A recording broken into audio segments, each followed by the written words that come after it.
If you're feeling a bit stressed and out of control today, you are definitely not alone. No matter where you stand on politics, Election Day is one of those days that tends to trigger uncertainty and high emotions. Today, we have tips to help you and your child to control stress and regain that critical mindset that everything will be okay. This is LD Expert Live.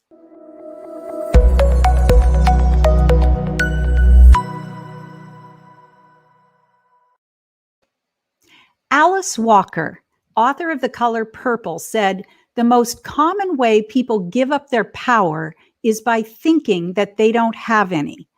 You may feel powerless against the challenges of this time in history. Your children may feel powerless in the face of their learning challenges or online school. Teachers may feel powerless to provide what they really want for their students. Today, our guest, Dr. Jerry Weichman, has some tips to help you reclaim your sense of power and control and guide your children and teens in controlling their stress and overwhelm. Welcome to LD Expert Live, your place for answers and solutions for learning differences, dyslexia, and attention challenges. I'm your host, Jill Stowell, founder of Stowell Learning Centers and author of At Wit's End, A Parent's Guide to Ending the Struggle, Tears, and Turmoil of Learning Disabilities. This book will help you understand your bright child or teen who is struggling with learning or attention, and we would love to give you a free copy. You can get that by going to parentsatwitsend.com. Let's say hello to Lauren and see who's joined us today. Hello. Good morning, Lauren. Good morning. Hello, everyone. Let us know who's here and where you're checking in from. We already have, first out of the gate, Karen checking in from Sacramento. Hello, Karen. Welcome. Great to see you. Parents, let us know if you're tuning in from wherever you are. We're getting check-ins from all over the country. Let us know who's here. Don't forget that we have our mom squads. We're building a community there of resources and support for parents of kids and teens with learning challenges. It's a private Facebook group, but you're welcome to join. You just need to request to join and answer a couple of questions so we make sure that it stays just a tight network of parents. We repost resources from all of our guests that we've had on past shows, and just different resources that parents are coming across to help their kids during this stressful time. And might I say, today is a stressful day. It is already a stressful time for parents. Today's a crazy day. So I'm really looking forward to hearing from Dr. Weichman today and just the sense of calm that he always brings. He's been a huge resource for us in the Orange County area and in that community. And so I'm really looking forward to hearing his stress control tips for today. Thank you, Lauren. We'll check back in a bit and see who's here and answer some questions. This is LD Expert Live. I'm your host, Jill Stowell. Our guest today is Dr. Jerry Weichman. Dr. Weichman is a clinical psychologist and adolescent specialist affiliated with Hoag Neurosciences Institute in Newport Beach, California. He is the founder of the Weichman Clinic, where he and his team of specialists provide comprehensive mental health services all under one roof for children, teens, and young adults. He is an author and a regular speaker about parenting, bullying, and adolescent coping skills. Welcome back, Dr. Weichman. Oh, thank you so much for having me. It's nice to be back. You know, we have a whole team backstage here, and we all think you're very brave to be coming on the broadcast on such a highly charged day. Oh, I appreciate it. You know, I saw a quick little video that you posted on Facebook with 3 things to remember during this time of political stress. And since it's election day, I thought maybe you could share those and elaborate on them a little bit. Yeah, absolutely. Obviously everybody's under a lot of stress right now. It's especially stressful as we're approaching the election and the pre and post effects of whatever happens.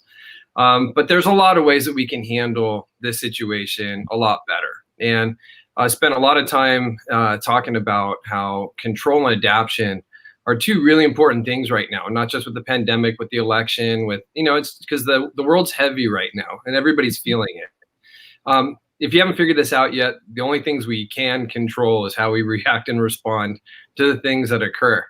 That's it. And we have a tendency just as humans to be looking outside of us, to be overspending too much mental energy on people, things, situations that we can't control. And when you do that, it's a square peg, round hole. Your stress is going to go up and up and up. And it's really important during stressful times, especially, we take advantage of what we can. So it's really important that you remind yourself that everything that is occurring outside of you. It doesn't occur inside unless you allow it to be there. And with the adaptation piece, adaptation has been part of survival for millions of years for a reason. Life changes in a way you don't want it to go. If you can't control that and you fight that mentally, without resistance, by you being able to fight that, it makes your life so much worse. It makes mental health worse. You get stress, anxiety. Instead, you have to welcome it into your life and embrace it, even though you don't want it, and make the most of what you still have to work with at that moment in time. That's how you get fluid through situations. So these are two big things that we're going to be tested on today, tomorrow, ongoing. And something else that I've been talking about a lot is, when it comes to the political affiliation, there's so much more to a person than their political affiliation. We have to be mindful of that, because what we're seeing right now is that we have parties, and if you look at the high percentage of the population doesn't fit into one box. They're kind of across party lines, but because of all the banter, because of all how stressful things get and everybody putting pressure on one another, it does create a divide. And then what happens is we start to get conditioning with our brains. So you'll see an incumbent, a potential person's name, and regardless of what side you're on this. And then what comes with that is conditioning, where all of a sudden your brain sees that image of that person or their name, and then it associates it with the most extreme people that you know of in most situations that are in that party. And then you project that onto that person, which is unfair. It's not good for you. I think if we were to take everybody's different beliefs, we would find a lot more commonality than differences with one another. But it's important that you remember that. And the last one is, look, everybody's got stress and anxiety regardless of what side you're on right now. And what we're finding is that when your mind's in the future, and most of our minds are in the future right now about how things are going to come out, what's going to happen with the pandemic, when our kids are going to be back to school full time. When your mind's spending too much time in the future, especially from a non-positive viewpoint, you're going to have a much higher likelihood of having stress and anxiety in your life. And so it's really important that we learn how to stay in the here and now. Then you get yourself into the here and now by identifying your five senses. What do you see? What do you smell? What do you taste? What do you hear? What do you physically feel on your body, not in your body? When you can identify your five senses, it brings you to the present. And the present is a nice, warm, protective bubble that will keep you safe from anything that just happened or might happen in the future. That's a great way to think about it, to just be aware of our five senses. I like that. Parents and teachers are pretty stressed right now with good reason. When the adults in our kids' lives get stressed, how does that impact the children and the teens? Yeah, absolutely. Good question. There's always a trickle-down effect from authority figures down to the people, especially children and teens below them. Doesn't matter if it's a teacher, doesn't matter if it's a coach, doesn't matter if it's a parent. They're all in the same category. And because the kids and teens, they social reference. They look to us to see, am I okay? Are we okay? Is life okay? As much as they pretend like they might not want anything to do with us at times, or they don't hear anything that we're saying, they're constantly hearing everything that we're saying and recording it. And they're also looking to us to see if life is all right. It's what we call social referencing, right? So it's really important that we have a good game face for our kids and protect them from a lot of this trickle down. That starts with putting the air mask on ourselves before our kids, like on an airplane. So it's important as an adult, you're doing the things that you need to do in order to keep yourself in a good enough place. and try to keep the political banter, the arguments, all that stuff from the kids, because they look to us to see, am I okay? Are we okay? Is life okay? And when you're on a tilt, everybody goes with you, and it has an impact. I mean, even the dog, if you have a dog, the dog will tuck its tail and creep out of the room just from feeling the vibe. So for us, it's really important that we're mindful of how big of a role we play in every minute of every day of our kids' lives, and our duties and responsibilities as parents to try to protect them and be a little bit of a buffer from all the chaos that life brings, because that's one of the reasons social media is so difficult for kids, is it just floods them with all these pressures and life stressors that they aren't normally exposed to. And so when you have stress in your home and outside your home, there's no break. You can run into a lot of problems with mental health with that. Right, right. It's so much easier to see in hindsight because my kids are grown, but our stress really does affect our children and teens.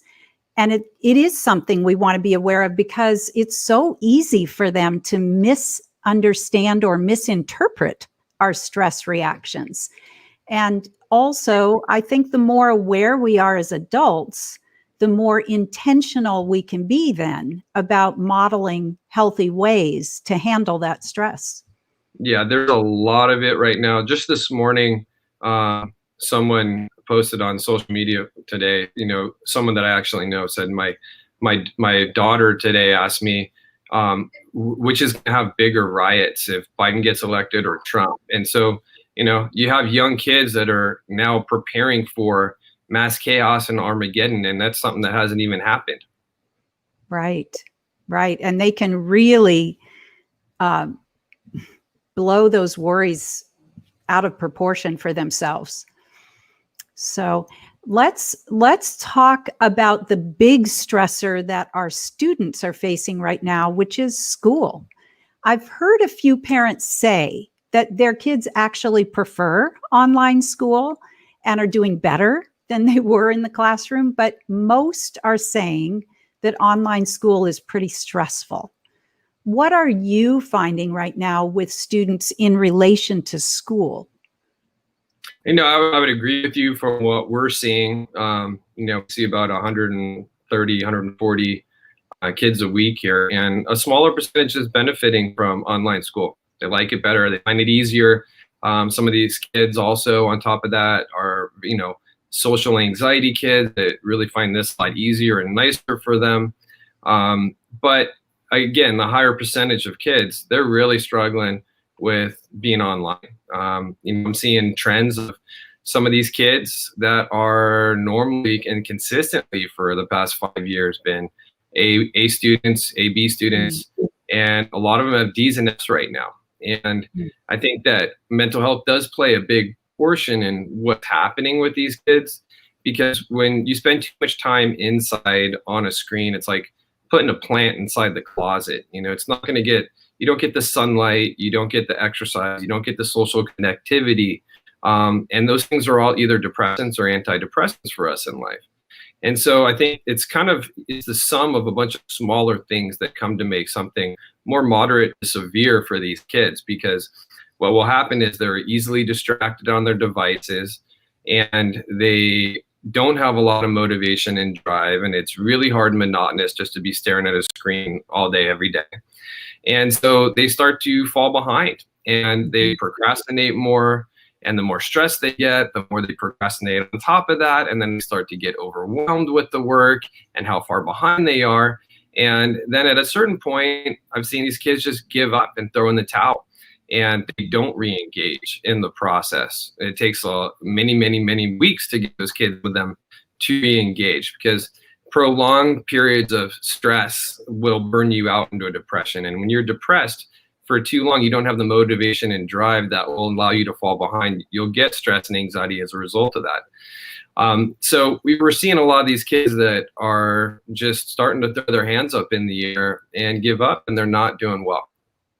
And they get to a point, they just can't see a way out of it. So how do we help our kids be more resilient and stay motivated?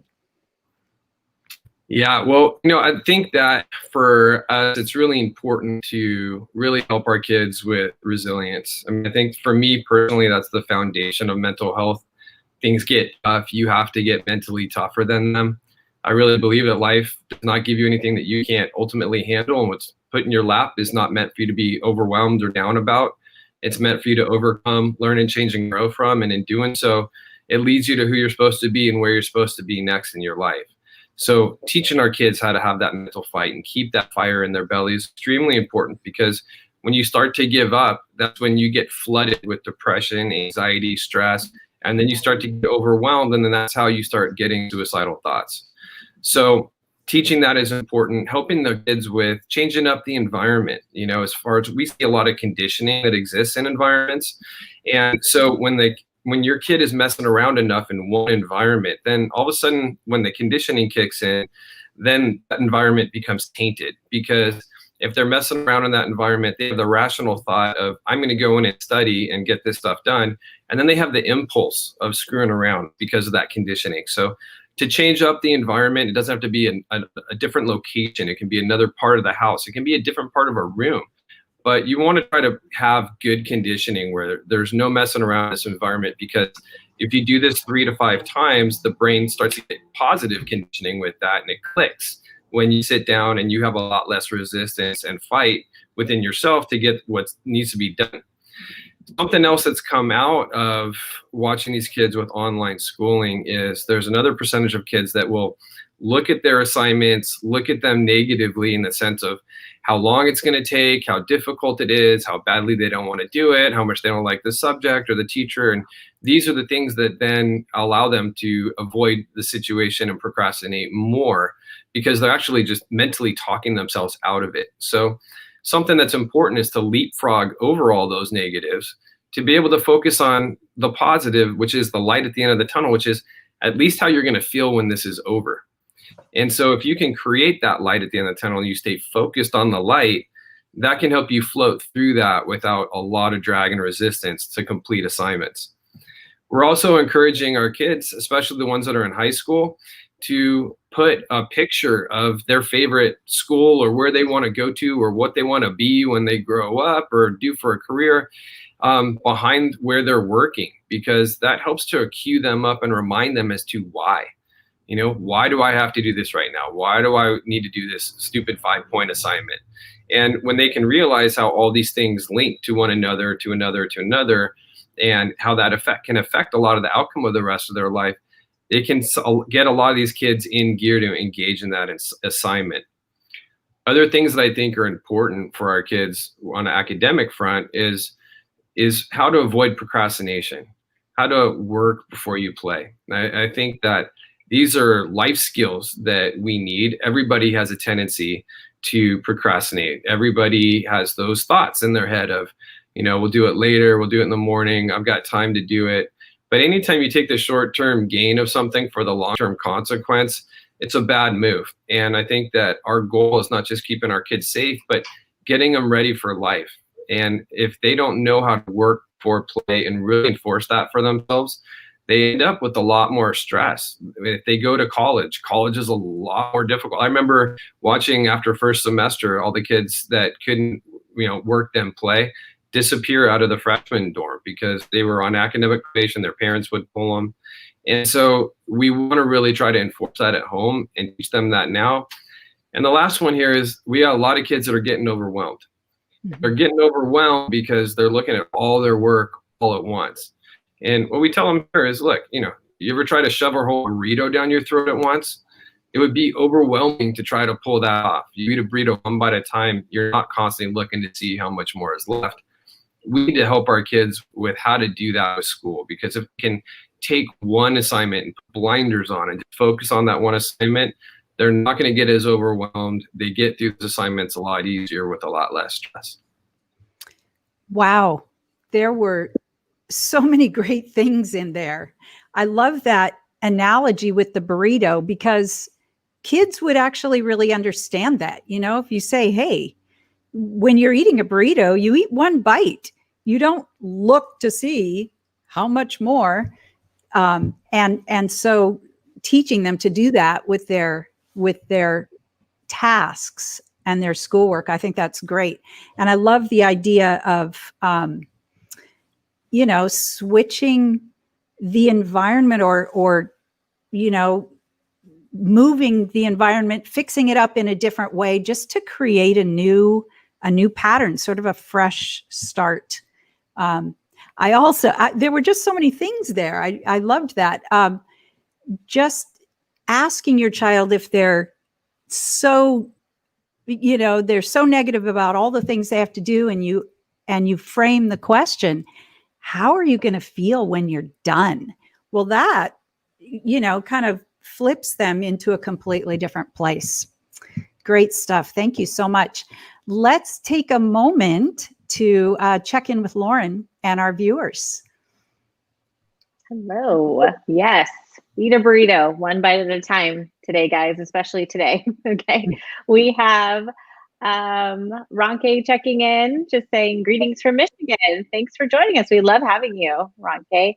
And then we have a question from Ellie on Facebook, and she asked, Dr. Weichman, what is one strategy we can use to increase flexibility? And I think she's referring to mental flexibility in teens.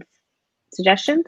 Yeah, I mean, if I understand the question correctly, the rigidity is someone who keeps banging their head up against a brick wall. If the situation doesn't change, it's got to be your action and reaction to the situation that changes. And that's where adaptation is extremely important. That's a perfect example. Instead of fighting something that you don't want or that you can't control, you have to welcome it into your life, embrace it, and make the most of what you still have to work with and find the workaround, right? Because it's not what happens, it's what's the workaround or the fix for the problem. And so many of our kids get stuck on what the problem is for them without thinking anything outside of, what am I going to do to fix it? What are my options? So to help your kids with that, it's important you bring this to their attention, because otherwise you're looking at Einstein's definition of insanity with some kid just banging their head up against a 4-foot wide wall that all they have to do is think outside the box of what's my options. I accept that this wall's here. What do I do as the workaround and fix for this problem? Mm-hmm. And we know, just based on what we know about executive function and how the frontal lobe is still developing in our teens, that isn't something that developmentally they can always do naturally. That we kind of have to provide assistance as parents to help them with that, right? A lot of assistance. No kid, I tell the kids that I'm working with, nobody flips a switch. Everybody has habits, and habits are hard to break. It's 5 steps forward and 1 step back. And 4 steps back. It's a normal part of behavior change. So it's something that has to be practiced. It's something that they have to stay on.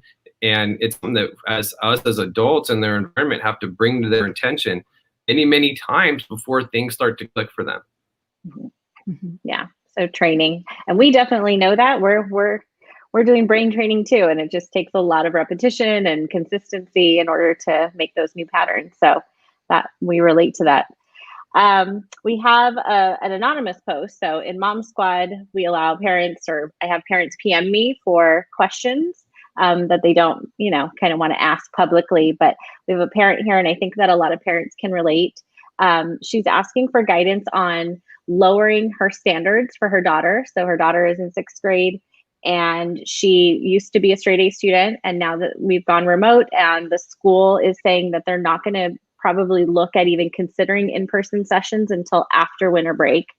So we're kind of in this for the long haul. And she's just asking, her daughter's grades have tanked. So it's kind of like what you spoke about, you're seeing a lot of. And so she's just asking, do I lower my standards? Or, do I still keep the same standards that I had for her when she was in person? She knows that her daughter is feeling kind of depressed because she's isolated from her friends. And it's such a crucial time for kids to be social in 6th grade. Do you have any suggestions there?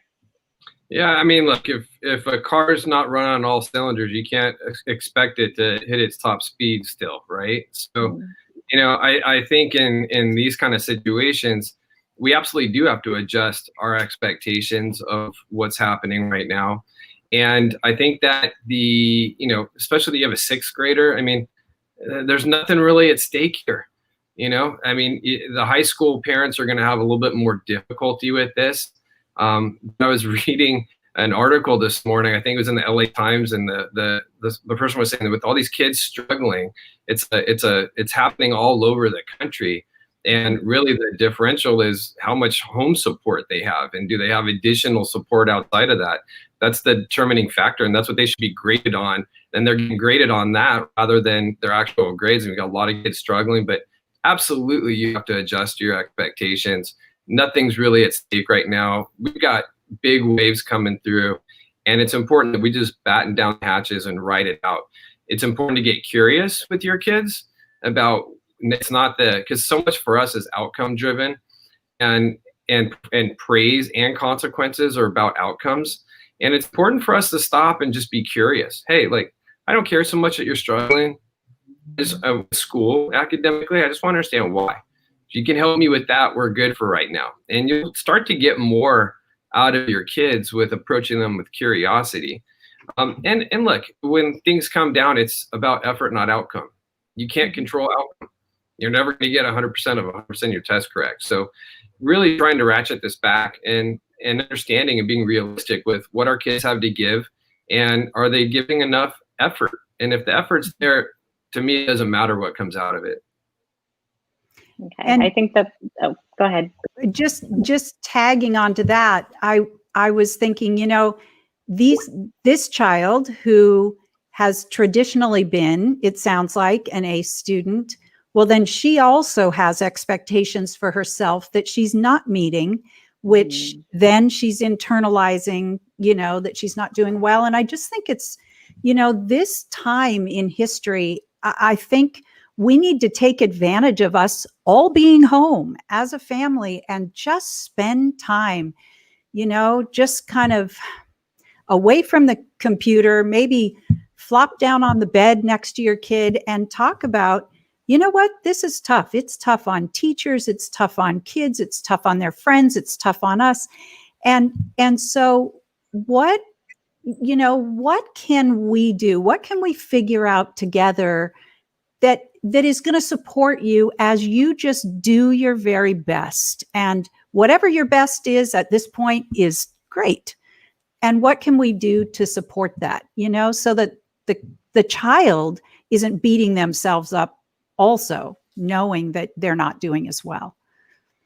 Mm-hmm. And I think it also takes the pressure off of parents. Parents are burdening themselves right now with remote learning and supporting their children, especially if they did used to be high performers or whatever. We're taking that upon ourselves to kind of fill in those gaps. That is going to naturally happen right now because it's not the same. This is unusual circumstances. And so I am hearing from a lot of parents that are stressed because their child isn't performing the way that they used to, and they're taking that upon themselves. So I think that gives them some relief.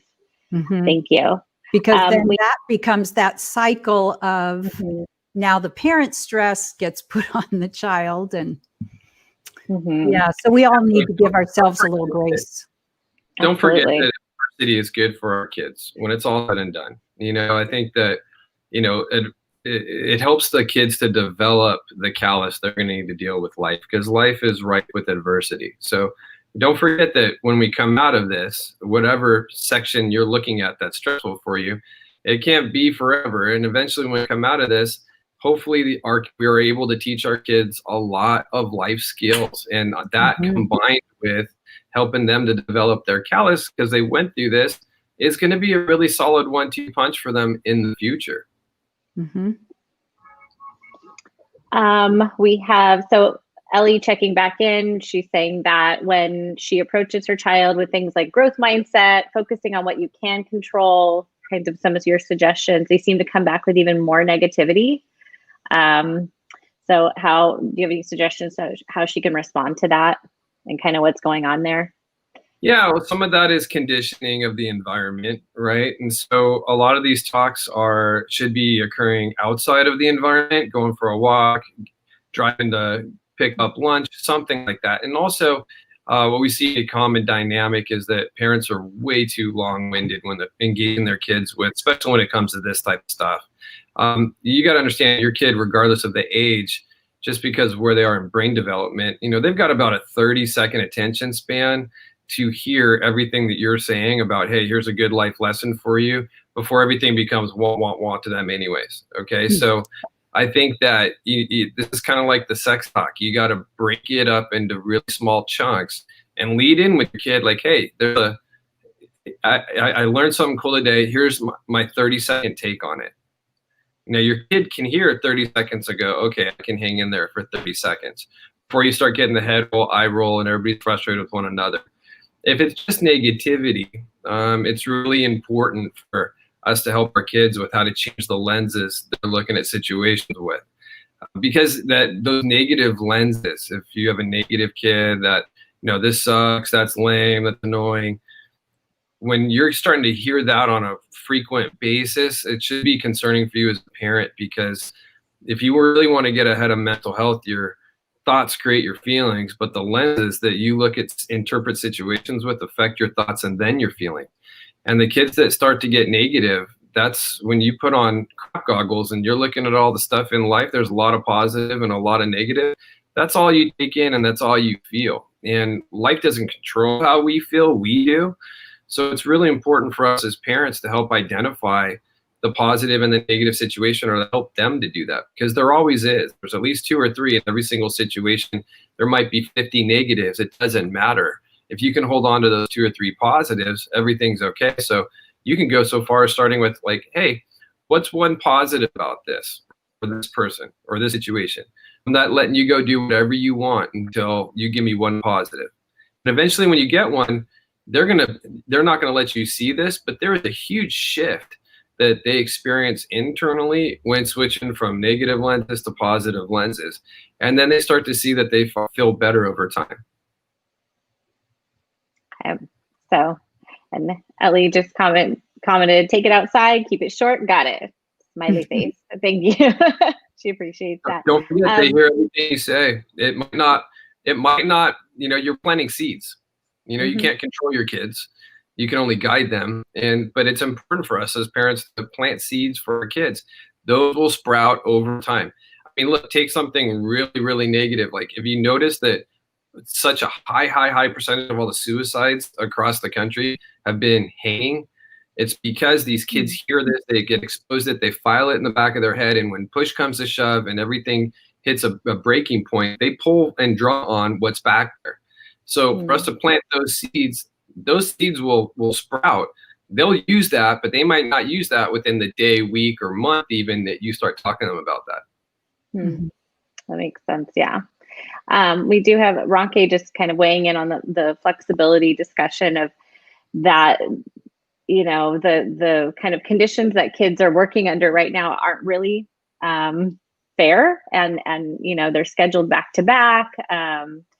She lives in Ann Arbor, and kind of what's going on in Michigan, that they have back-to-back classes and then Wednesday off to do independent study type of things. But even colleges are giving students a break, but yet our public school system, or K-12, isn't. And so, kind of just thinking about, do we need to change our mindset of kind of relaxing things? Because these are kids, they're not adults. Even us who are working at home and fully functioning adults are under some stressful circumstances. So this is definitely a time for a lesson in mental flexibility. So let's see. We have Kathy weighing in. When my daughters talk to me, I start thinking about my answer and then, something right away. I am learning to just listen. That is something us parents do. We're always thinking of our response as opposed to really actively listening, because sometimes kids just want to vent and not really wanting an answer, and just, letting our kids know that we understand how they feel.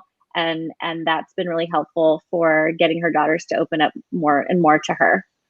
It's a great suggestion, Kathy, of just kind of sometimes just letting them talk, and not, maybe you as a parent, you don't have to have all the solutions. You don't have to have an answer for them. Great suggestions.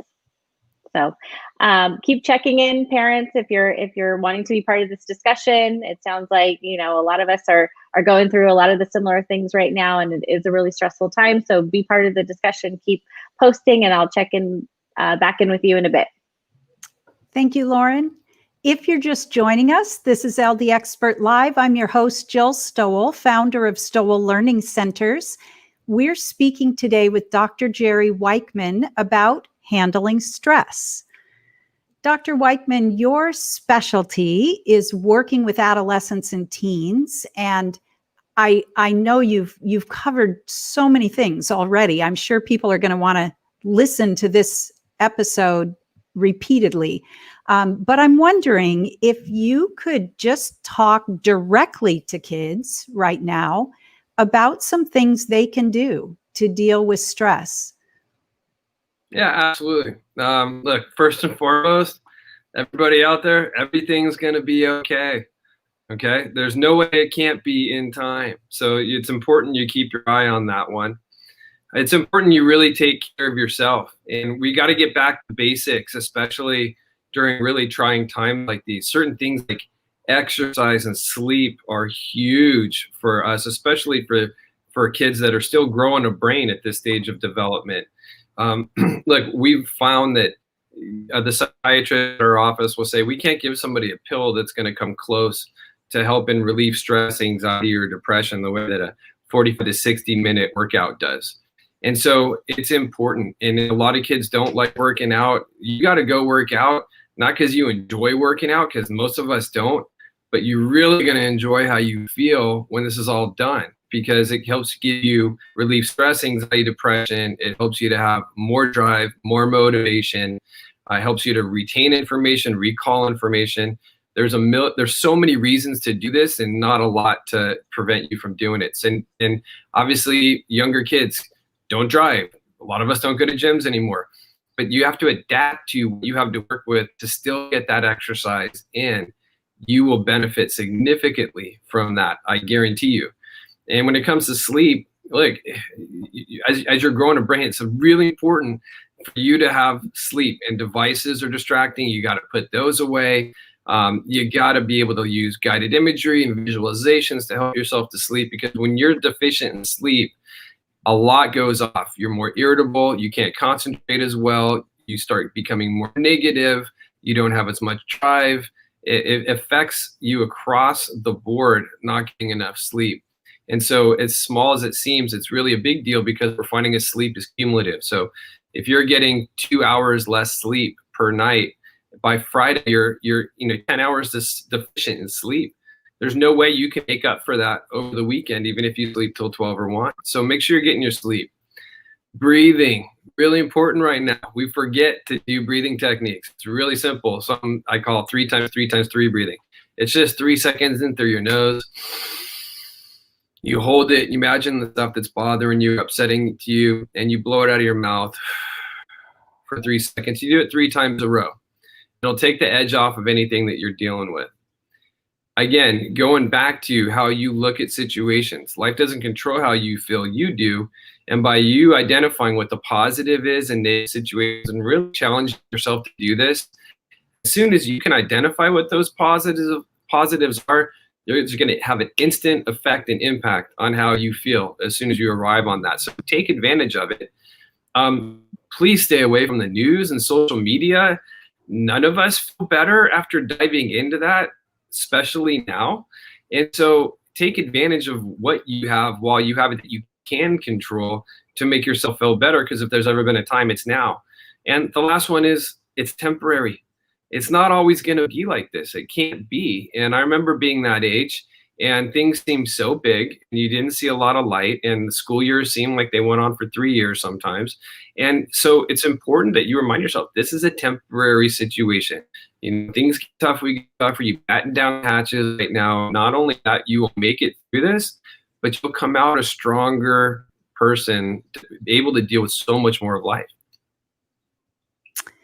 Well, this is great advice for parents and teachers too, for all of us, really. Parents are feeling so overwhelmed right now, trying to work and monitor their children's schooling.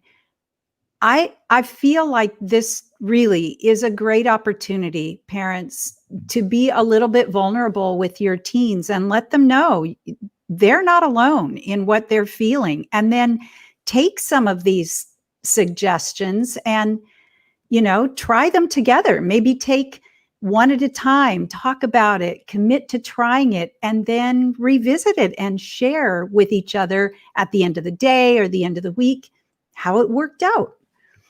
Dr. Weichman wrote a book called How to Deal: Real World Tools for Surviving Your Teenage Years. This is a really good book that's written for adolescents and teens, but I also think it gives parents and teachers some good insights into what kids that age are feeling and dealing with. So can you just tell us a little bit more about it, what maybe some of the kinds of things that it deals with? Yeah, absolutely. I wrote that as more of a passion project to give something to the kids and put it in their hands that is short, big words, written a little bit more in how I talk when I'm talking with them. And the main point was to give them information and tools on how to handle a myriad of situations that they're going to come across in their life. Because that's something that, I know I wished I could just pick up a book and really take some solid stuff out of this and change my life, feel better. I would have loved that as a kid or a teenager. So I really did it for those kids. We're coming we're going to be doing the third redo of that third version, as well as coming out with a parenting component for that. If anybody's interested in the parenting book, you just go to drjerryweichman.com and sign up, and you'll start getting the monthly updates as far where the book and relevant stuff that's happening. Fantastic. Well, it's a great resource and really written for kids to enjoy and take something out of. Everything feels stressful in the world right now with COVID and the election and people working or doing school at home. It's easy with all of that to forget that there's just a lot of normal teenage adolescent stuff that our children are dealing with as well. And we touched on this a little bit in the question and answer, but one of those typical things about teens is that they can be resistant to opening up a conversation with their parents. Do you have some general advice for parents that kind of opens the door for their teen to talk to them about things they're stressed or worried about? Absolutely. First of all, timing's important for them to approach us and for us to approach them. Your kids, when they're in a better space or more approachable. Make sure you time it the right way. Hold a mirror for them. Help them to see, hey, I noticed that you're doing this or acting this way. Not so much concerned that it's happening, just want to understand why. Help me out with that. Prompt them for that conversation. You want to talk to our kids about why expression is so important. By the way, when they tell you, I don't know, that's their way to pacify you. Your response to that should be, yes, you do. Because you don't have Tourette's, you don't have an impulse control disorder that's making you just yell something without control. You think things, then you do things.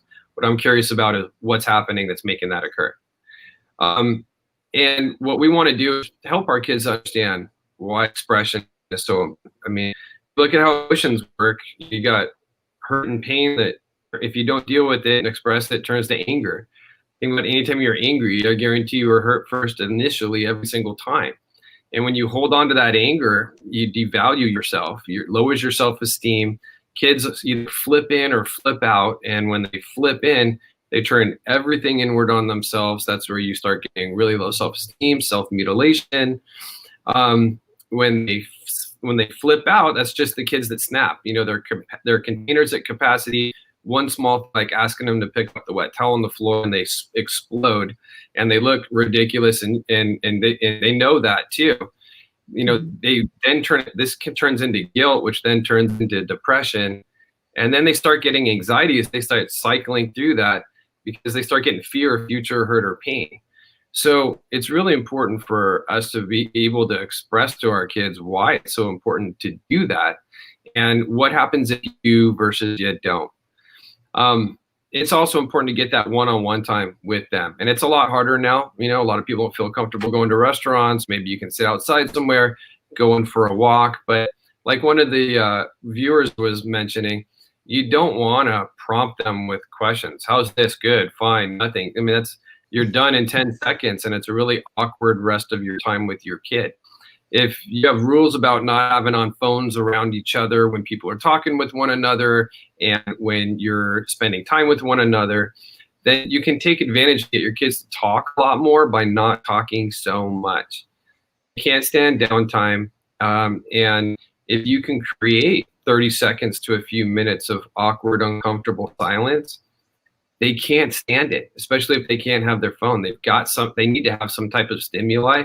And what'll happen on a lot of kids is they'll start to fill that space with stuff that's going on just to make conversation. And if you have a kid that doesn't talk to you much, it's really important that you don't just pounce on the first thing you hear and go, oh, if you have to do that in life, that's how it's going to affect you, because now your kid has a response cost. I give you this, I get this in return. I'm just going to shut back down. For the kids that are one-word utterance kids, this is like coaxing a turtle out of its shell. You got to be like, no way, that's crazy. You think about that, and then be quiet. You'll get so much more out of your kids. Other things that are important is you can even do a Likert scale. You get a vibe off of your kid. You can feel their energy of where they're at. And you know when something's going on with them. But say, hey, look, on a scale of 1 to 10, if 10's like high on life and 1's like I want to die today, where are you at on a happiness scale? Or where are you at on a stress scale? If 10's nervous breakdown, panic attack, and 1's totally fine, just chilling, what do you feel like? Try to get a gauge from your kids. That can help us as parents to kind of know where things are at. And you can tell by the number they give you if that kind of comes close to matching up with the vibe that they're giving off. And if it doesn't, call out on it.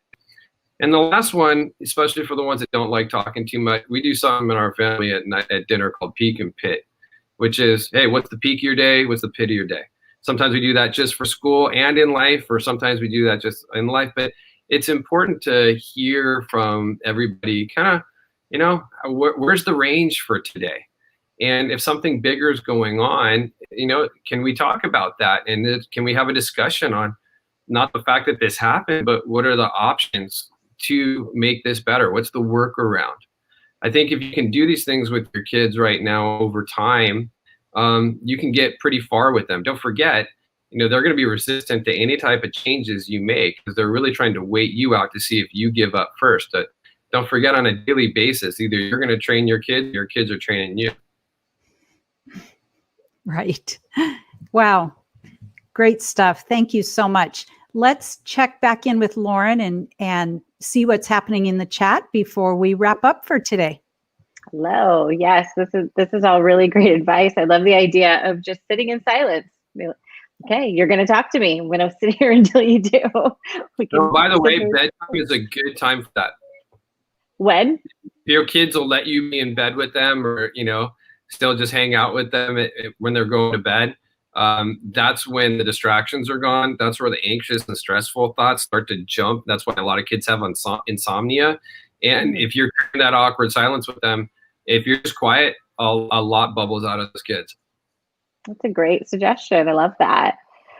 We do have one other question that was sent to me via private message from one of our Mom Squad members. She's just, again, it's a daughter asking about her daughter. Her daughter feels like, she'll never be able to go see her friends again. It's all she talks about.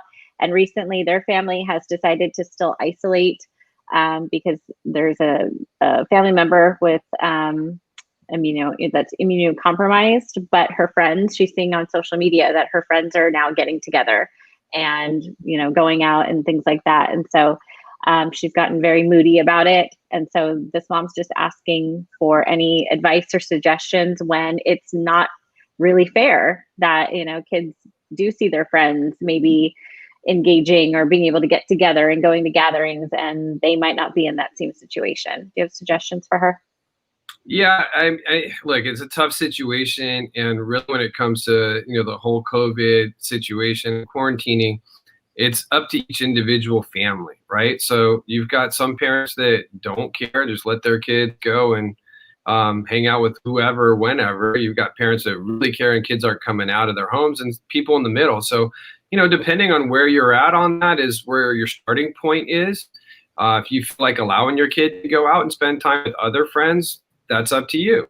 But if your kid is not allowed and you have someone that's immune compromised and they just can't go out, like, this is a good opportune time to talk to them about, hey, look, this is temporary. It's not always going to be like this. Let's find alternate ways to be able to hang out. Maybe we can hang out in distance. We'll get dinner with them in the front yard. But, being able to help your kids stay connected while they're, even if they're not able to be out in public, every little thing that you can do makes a difference for them. And so it's really, for me, about, okay, what can you control here? You can't control that. And it's also important to stop comparing yourself to everybody else and what they're doing. Anytime you compare yourself to somebody else in life, you reduce your performance in your life. It's like racing around a track at 200 miles an hour and constantly looking to see where everybody else is and who's pit stopping and what position they're in. You crash within a few seconds of that. So you race your best race when you're focused on yourself, plotting your next turn. That's how you get to peak performance. So teaching some of these kids how to ratchet this back a little bit and be more focused on not just themselves, but what's going on inside, most importantly, because that's what they can control. Excuse me. It's going to really help them.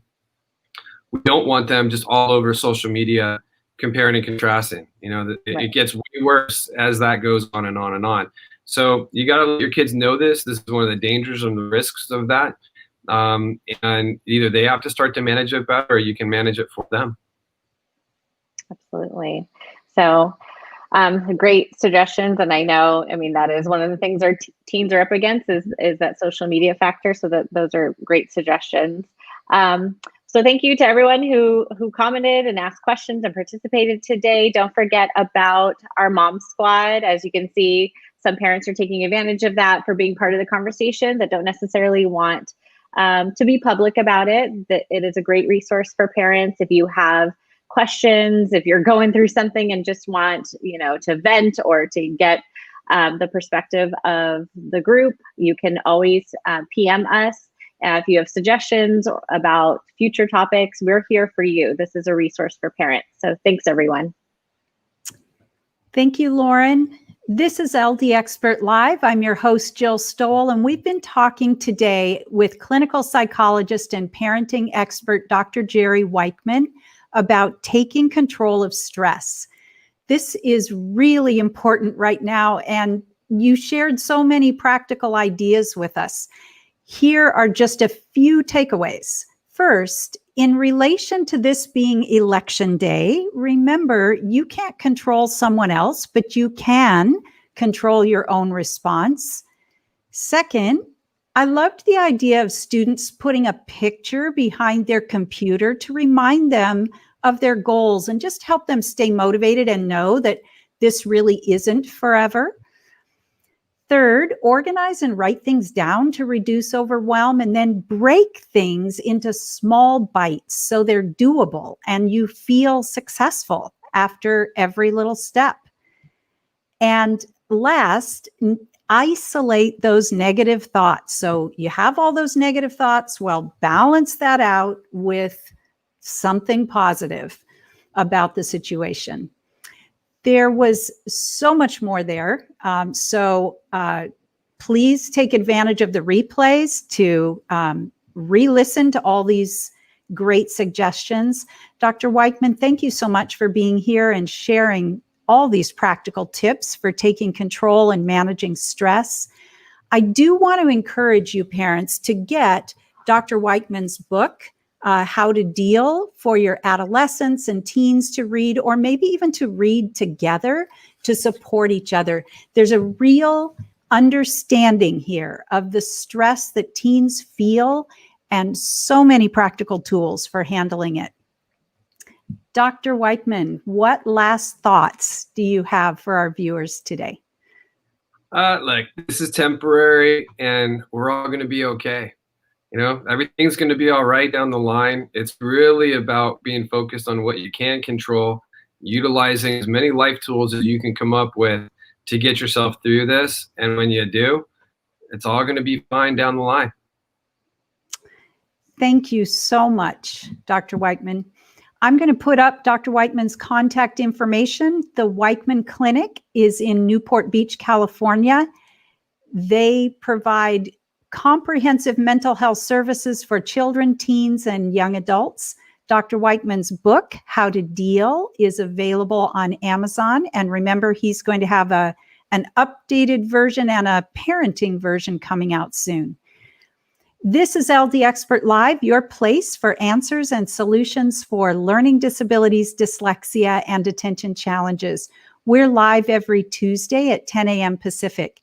Next Tuesday, Danny Rickman, the head of school at Fusion Academy in Pasadena, California, will be with us to talk about empowering your reluctant students. She is really fun to talk to, and she has so many great insights for you. Be sure to join us next Tuesday at 10. Stowell Learning Centers are open for remote sessions and screenings wherever you are in the world. We're also seeing students on site with all the COVID precautions. At Stowell Learning Centers, we help children and adults with learning or attention challenges, including dyslexia, to become confident, independent learners. We do an assessment to identify the underlying skills that are missing or not supporting the student well enough, and then develop those critical skills through targeted brain training. If you would like a free consultation for yourself or your child, give us a call or visit our website at stowellcenter.com. Thank you again, Dr. Weichman, and for all your timely stress control tips. And thank you to all of our live viewers. It was great to engage and talk with you today, and to all of you who tune in later. We love you too. We would love it if you would help us out by subscribing on YouTube or sharing on Facebook. Now go out and have a stress-free day.